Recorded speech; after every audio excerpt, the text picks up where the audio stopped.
Hello everyone, आज हम पढ़ेंगे मॉलिक्यूलर बेसिस ऑफ इनहेरिटेंस। इस चैप्टर के जो भी नोट्स हैं वो मैं टेलीग्राम चैनल पे पोस्ट कर दूंगी and the Telegram channels link is in the description of this video and the other videos as well. तो हर वीडियो का लिंक और सबका नोट्स आपको टेलीग्राम चैनल पे मिल जाएगा, so please do subscribe. Let's start the chapter. तो सबसे पहले जब हम ये चैप्टर पढ़ना शुरू करेंगे, हम देखते हैं एनसीईआरटी में पेज नंबर 1 पे ही सबसे पहले तुमको न्यूक्लिक एसिड के बारे में बताया जाता है। तो तुमको ये बताया जाता है कि दो न्यूक्लिक एसिड हैं तुम्हारे पास, एक डीएनए है एक आरएनए है। जो तुम्हारा डीएनए है वो जेनेटिक मटेरियल है मोस्ट ऑफ ऑर्गेनिजम्स में, ऑल नहीं बोला है, मोस्ट बोला है, ठीक। और जो तुम्हारा आरएनए है उसके पास बहुत सारे काम है। अब आरएनए जो है वो जेनेटिक मटेरियल भी है कुछ वायरस में, मैसेंजर भी है, अडेप्टर भी है और स्ट्रक्चरल और कैटालिटिक मॉलिक्यूल भी है। सो आरएनए के पास there are a lot of jobs to do. Okay, coming to DNA. DNA क्या होता है तुमको बेसिक पता ही है कि it is a polymer of deoxyribonucleotides, ठीक। अब ये डीऑक्सीराइबोन्यूक्लियोटाइड्स क्या होता है अभी दिखाती हूँ। लेंथ जो डीएनए की होती है it is equal to the number of nucleotides और बेस पेयर, ठीक। ये डिवीजन का साइन नहीं है, मैं और ऐसे लिखती हूँ। तो जहाँ जहाँ पे भी ये लिखा है आप प्लीज़ उसको डिवीजन वगैरह कुछ भी मत समझें। हाँ, कमिंग टू न्यूक्लियोटाइड्स। अब न्यूक्लियोटाइड की बात हुई है तो हम पहले देखेंगे न्यूक्लियोटाइड होता क्या है। न्यूक्लियोटाइड में तुम्हारे पास 3 कॉम्पोनेंट्स हैं। पहला कॉम्पोनेंट इज नाइट्रोजनस बेस, दूसरा इज पेंटोज शुगर, तीसरा इज फॉस्फेट ग्रुप, ठीक। नाइट्रोजनस बेस पे आ जाओ। नाइट्रोजनस बेस में प्यूरिन्स होते हैं, पायरिमिडीन्स होते हैं, ठीक है। प्यूरिन्स जो होते हैं ना तुम्हारे, ये तुम्हारे डबल साइक्लिक स्ट्रक्चर होते हैं। तुमने केमिस्ट्री में तो देखे ही होंगे ना वो वाले साइक्लिक स्ट्रक्चर जिनमें दो साइकिल्स होते हैं। और जो पायरिमिडीन्स होते हैं उसमें एक ही साइकिल होता है, ठीक। प्यूरिन में एडेनिन ग्वानिन है तुम्हारे पास, पायरिमिडीन में थाइमिन, साइटोसिन, यूरासिल है। यूरासिल आरएनए में होता है, ठीक, थाइमिन की जगह। कमिंग टू पेंटोज शुगर तुम्हारे पास 2 तरीके की हैं, राइबोज और डीऑक्सीराइबोज, ये भी तुम अभी देख लोगे। And then we have phosphate group जो हमने बहुत ज़्यादा पढ़ रखा था बायोकेमिस्ट्री में, मतलब पर अब हम फॉस्फेट ग्रुप यहाँ पे भी पढ़ेंगे। देखो, अगर तुम पहले 2 कंपोनेंट को मिला लो, ठीक है, सिर्फ 1 और 2, तो इन दोनों को मिला के हम बोलते हैं न्यूक्लियोसाइड, ठीक। सिर्फ और सिर्फ पेंटोज शुगर और फॉस्फेट ग्रुप मिलाओगे तो उसको हम बोलेंगे न्यूक्लियोसाइड। तुमने 2 कंपोनेंट्स मिलाए हैं तो दैट इज न्यूक्लियोसाइड। अगर तुमने 3 कंपोनेंट मिला दिए हैं, ये तीनों साथ में मिला के क्या कहलाए जाते हैं, न्यूक्लियोटाइड कहलाए जाते हैं। अब हम थोड़ा सा इसका स्ट्रक्चर देख लेंगे, यहाँ पे हो, ठीक। एक चीज़ मुझे तुमको बतानी है बहुत अच्छे से। पहले इसको देखो, ये है तुम्हारा वही पॉली न्यूक्लियोटाइड चेन, ठीक, जिसको तुमको समझना है। तो सबसे पहले इसमें आते हैं, यही सेम चीज़ है, थोड़ा अलग से वर्जन है इसका, जूम्ड आउट। सी, ये है तुम्हारा नाइट्रोजनस बेस एडेनिन, ठीक। ये जो तुम्हारा पेंटोज है ना, ये क्या है तुम्हारा, ये तुम्हारा शुगर है। ये कौन सा तुम्हारा शुगर है, ये डीऑक्सीराइबोज शुगर है, ठीक। ये तुम्हारा डीऑक्सीराइबोज शुगर है। अब शुगर, ठीक है, और नाइट्रोजनस बेस, ये दोनों मिला के क्या बना रहे थे, ये तुम्हारा बना रहे थे न्यूक्लियोसाइड। तो अभी हम जिस स्ट्रक्चर को देख रहे हैं वो है हमारा न्यूक्लियोसाइड। अगर तुम यहाँ से कंपेयर करो तो इतनी चीज़, ये इसको हम देख रहे हैं यहाँ पे, ये है हमारा न्यूक्लियोसाइड, ठीक है। तो तुम्हारी बुक में एक लाइन है जो कि ये वाली है, when a phosphate group is linked to OH of 5' carbon of a nucleoside through a phosphoester linkage, a corresponding nucleotide is formed, ठीक। देखो क्या कह रहा है, ये तुमसे कह रहा है, पहले तो हम सबसे पहले नंबरिंग देख लो, ठीक है। एक बार नंबरिंग क्लियर हो जाएगा तो बहुत इजी रहेगा। जहाँ तुम नाइट्रोजनस बेस लगाते हो ना, कार्बन की नंबरिंग, ये साइकिल वाइकिल की नंबरिंग तो केमिस्ट्री में करी होगी तुमने, तो जहाँ पे ये नाइट्रोजनस बेस लगा देते हो ना, ये हो जाएगा तुम्हारा 1, ठीक। ये 2, ये 3, ये 4 और ये है तुम्हारा 5, ठीक है। इतना क्लियर है, 1 2 3 4 5 हो गया। अब सुनो क्या लाइन थी, लाइन ये थी, when a phosphate group is linked to OH of 5' carbon of a nucleoside. 5' carbon पे फॉस्फेट ग्रुप हम लगा रहे हैं, ठीक है। यहाँ पे ये फॉस्फेट ग्रुप आके लगेगा और फॉस्फो ईस्टर लिंकेज होगा। जो तुम्हारा फॉस्फेट ग्रुप है ये फॉस्फो ईस्टर लिंकेज तुम ये चीज़ का ध्यान दो यहाँ पे कि जो फॉस्फेट ग्रुप है ये न्यूक्लियोसाइड से जब लिंक हो रहा है ना, तो फॉस्फो ईस्टर लिंकेज की बात हो रही है। तुम एक और बॉन्ड पढ़ोगे which is phosphodiester, ठीक है। This thing I want you to note it down, क्योंकि मैंने शायद नोट्स में तो नहीं लिखी है ये चीज़, ये मैं तुम्हें अलग से बता रही हूँ कि जब अगर तुमको मल्टीपल चॉइस क्वेश्चन ऐसे आता है कि तुम्हारा जो फॉस्फेट ग्रुप है वो एक न्यूक्लियोसाइड से कैसे लिंक होगा, तो वो कैसे लिंक होगा, फॉस्फो ईस्टर से, ठीक है। तो एक चीज़ लिख लो,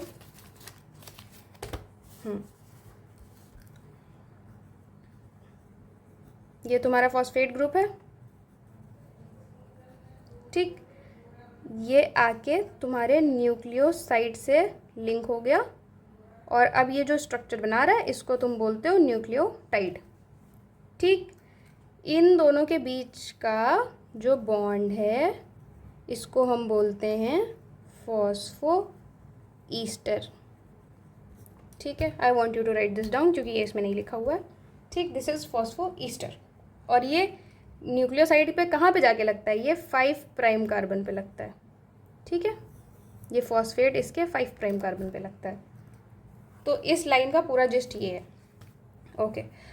तो हमने बना लिया, हमने देख लिया कि एक न्यूक्लियोटाइड कैसे बन रहा है। अभी हम देख रहे थे कि एक न्यूक्लियोटाइड कैसे बन रहा है। अब हम देखेंगे कि इस एक न्यूक्लियोटाइड से एक और न्यूक्लियोटाइड कैसे बनता है, क्योंकि हमें फाइनली क्या बनाना है, हमें तो पॉली न्यूक्लियोटाइड बनाना है ना। तो ये हमारा पूरा, अब हमने देख लिया कि ये पूरा बन गया है, ठीक। ये पूरा स्ट्रक्चर अगले वाले से जाकर के लिंक हो जाता है, ठीक। कैसे होगा, देखो 1 2 3 4 5, यहाँ पे भी 1 2 3 4 और 5, ठीक है। तो 5 और 3, ठीक, 5 और 3 और 5 के बीच में ये जो रेड वाली लाइन है, this is known as a phosphodiester bond, ठीक। अभी हमने क्या पढ़ा था, फॉस्फो ईस्टर बॉन्ड, ठीक है।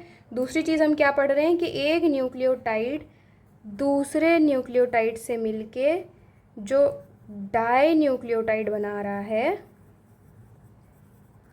इन दोनों के बीच के बॉन्ड को हम क्या बोलते हैं, फॉस्फो डाई ईस्टर बॉन्ड, ठीक है। So you right both of this.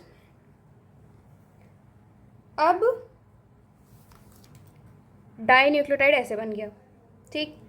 यहाँ पे आओ, ये क्या है, ये तुम्हारा नाइट्रोजनस बेसिस है। मैंने तुमको बताया था कि एडेनिन जो होता है वो डबल साइक्लिक मॉलिक्यूल है, जो फ्लोरीन्स होते हैं डबल साइक्लिक हैं, जो पायरिमिडीन्स हैं उसमें सिंगल साइकिल होता है। तो इसीलिए हमने यहाँ पे 2 सर्कल बनाए हैं, और जहाँ पे भी हमारे पायरिमिडीन्स हैं हमने सिंगल सर्कल बनाया है।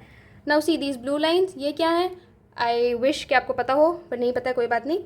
These blue lines are what, nitrogenous bases एक दूसरे से कैसे कनेक्ट होते हैं, हाइड्रोजन बॉन्ड से कनेक्ट होते हैं। तो जब भी तुम एडेनिन और थायमीन को जोड़ोगे तो there are 2 blue lines, 2 hydrogen bond बनते हैं।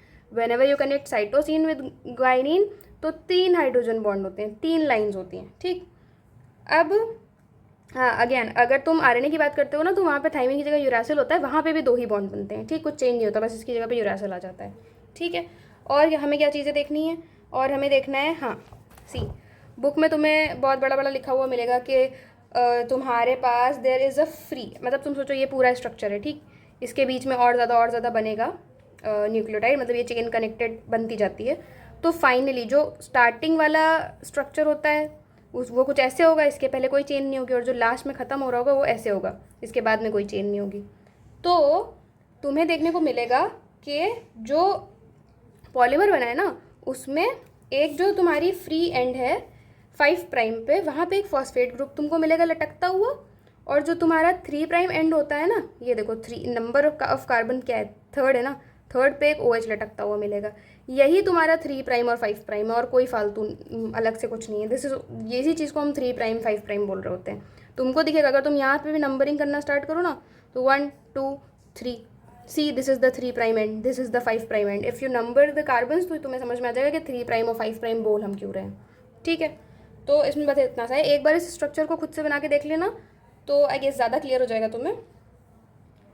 दिस इज़ हाउ वी से कि हमारे पास एक फ्री OH ग्रुप रहता है और एक फ्री फॉस्फेट ग्रुप रहता है, ठीक। फॉस्फोडाइस्टर लिंकेज मैंने तुमको बता दिया। I have told you the phosphate group कि वो कैसे अटैच हो रहा है। आई हैव टोल्ड यू के बेसिस कैसे आपस में जुड़ते हैं, ठीक है। और उसी चीज़ के बारे में मैंने यहाँ पे लिखा हुआ है कि शुगर फॉस्फेट, हाँ शुगर और फॉस्फेट को हम क्या बोलते हैं कि जो शुगर है और फॉस्फेट है वो मिलके बैकबोन बना रहे हैं हमारे पॉलीन्यूक्लियोटाइड स्ट्रक्चर का। ये बात हम बहुत जगह पे देखेंगे। देन नाइट्रोजनस बेस और पेंटोज शुगर मिल करके न्यूक्लियोसाइड बनाते हैं। अगर ये इसके साथ एक फॉस्फेट भी जुड़ जाएगा तो न्यूक्लियोटाइड बन जाएगा। ठीक है, फिर न्यूक्लियोसाइड पे आ जाओ। तुम्हारी बुक में एक चीज़ दी हुई है, न्यूक्लियोसाइड्स के नाम दिए हुए हैं यहाँ पे। ठीक है, कहाँ है, दिस वन, कि एक नाइट्रोजनस बेस अगर लिंक होगा to one carbon of pentose sugar through N glycosidic linkage. हाँ, this is also important, C N glycosidic linkage. ये जो तुम्हारा बॉन्ड है ये वाला,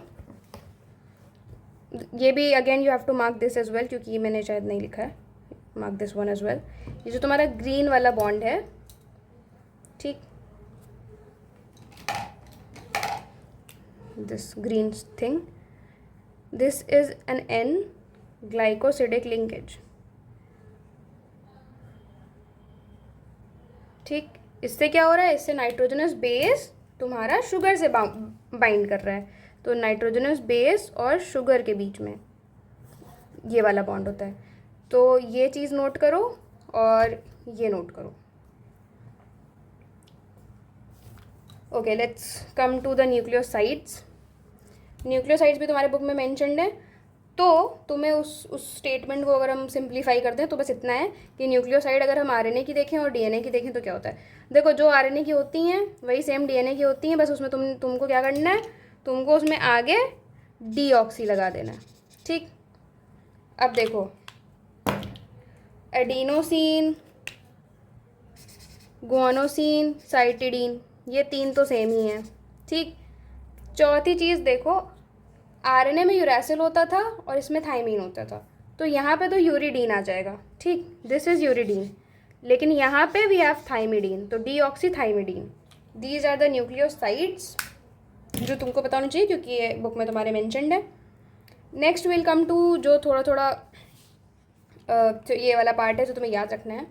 तो एफ मेशर ने 1869 में एक एसिडिक सब्सटेंस देखा न्यूक्लियस में, जिसको उन्होंने न्यूक्लिन बोला।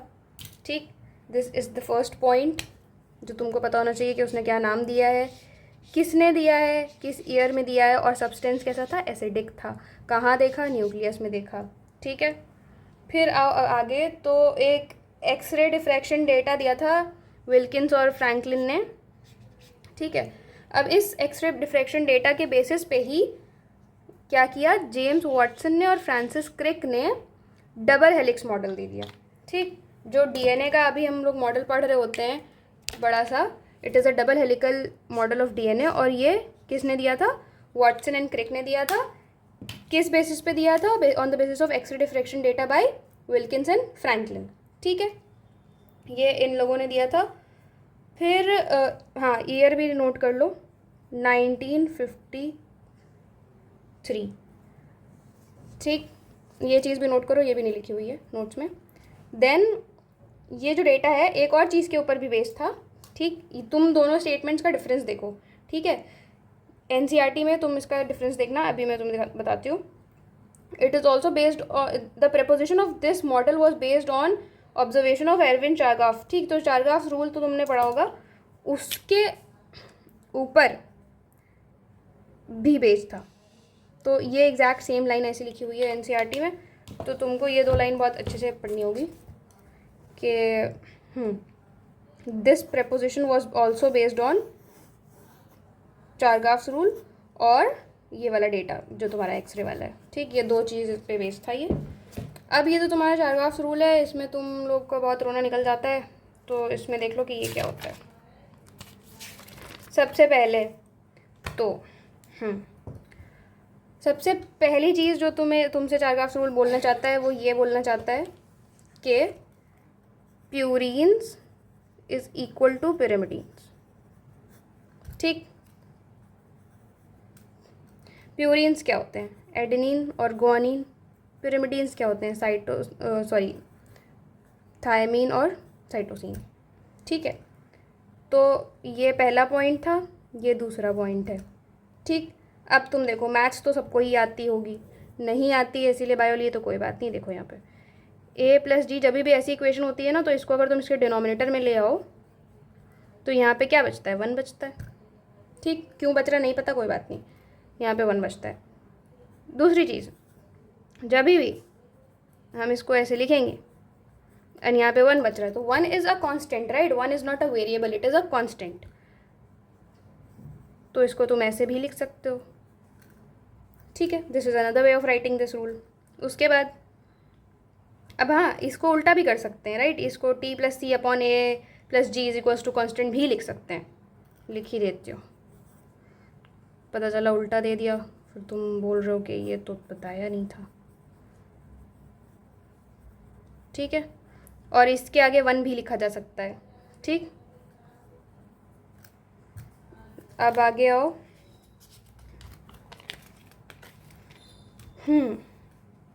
ऑल्सो दिस रूल सेज कि जो एडेनिन होता है उतना ही थाइमीन होगा। तुम खुद सोचो, ये तुम्हारा डीएनए है, ठीक, तुम्हारे पास जितने इधर एडेनिन है उतने ही तो इधर थाइमीन होंगे भैया, एक आधा एक्स्ट्रा तो लटक नहीं रहा है कि एडेनिन लटका हुआ है, इधर कोई थाइमीन नहीं है। जितना एडेनिन होगा उतना थाइमीन होगा, जितना साइटोसिन होगा उतना गुआनिन होगा, ठीक है। तो A = T, this is your 6th point. Then the 7th is what, C = G, ठीक। अब इसमें भी देख लो, इसमें भी हम थोड़ी मैथ्स लगा देते हैं, वही सिंपल वाली, क्या कि अगर A के नीचे T कर दें, डिनोमीटर में इसको ले आए तो ये क्या हो जाएगा, 1 हो जाएगा, ठीक। या फिर C के नीचे G लिया है तो इसको भी हम 1 कर सकते हैं, 1 की जगह पे हम कांस्टेंट को भी लिख सकते हैं, हम बोल देते हैं कि ये कांस्टेंट है, ठीक। और A/T is also equal to C/G, ये 10वीं बात हो गई, ये भी लिख सकते हो क्योंकि ये भी 1 है, ये भी 1 है, ऐसे भी लिख सकते हो, ठीक। अब इसको यहाँ ले जाके मल्टीप्लाई मत कर देना कि अब A × G = C × T, ये सब नहीं करना है। और अगर तुम्हें लग रहा है कि क्यों नहीं करना है ये सब, तो भाई क्या ही बोलूँ, ठीक है। So these are the ways in which तुम चारगॉफ्स रूल लिख सकते हो। थोड़े मैंने यहाँ पे लिख दिए हैं, बाकी you can note it from this.